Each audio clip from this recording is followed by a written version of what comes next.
Hi hello అండి, అందరికీ నమస్కారం అండి. ఫ్రెండ్స్, మనకి ఇప్పుడిప్పుడే మరొక బ్రేకింగ్ న్యూస్ అప్డేట్ అయితే రావడం జరిగిందండి. అది కూడా చంద్రబాబు బెయిల్ రద్దు, సుప్రీంకోర్టు సంచలన తీర్పు అంటూ ఇప్పుడే మనకు ఒక బ్రేకింగ్ న్యూస్ అప్డేట్ అయితే రావడం జరిగిందండి.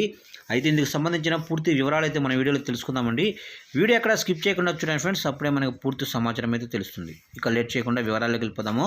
ఇక్కడైతే చూడండి friends, skill development case, Chandrababu bail రద్దు పిటిషన్పై మంగళవారం సుప్రీంకోర్టులో విచారణ జరగనుంది.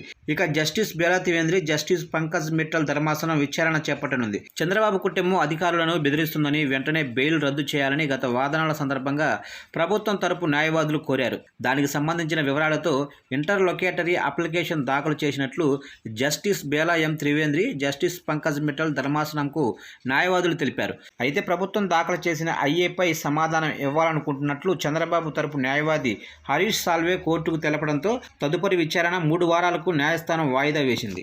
ఇక చంద్రబాబు కుటుంబం ఒక డైరీ పెట్టి అందులో అధికారుల పేర్లు నమోదు చేస్తున్నట్లు చెబుతోందని, అయితే తాము అధికారంలోకి వస్తే అందరిపై చర్యలు తీసుకుంటామని బెదిరిస్తుందని ప్రభుత్వం తరపు న్యాయవాది ముకుల్ రోహత్గి కోర్టుకు తెలిపారు.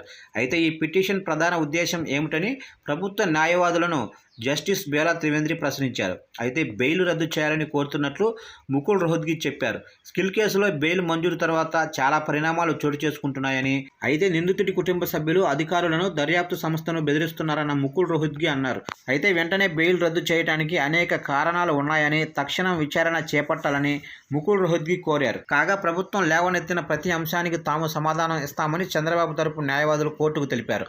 దీంతో 2 వారాల్లో కౌంటర్ దాఖలు చేయాలని ధర్మాసనం ఆదేశిస్తూ తదుపరి విచారణ 3 వారాల తర్వాత చేపట్టనున్నట్లు ప్రకటించింది.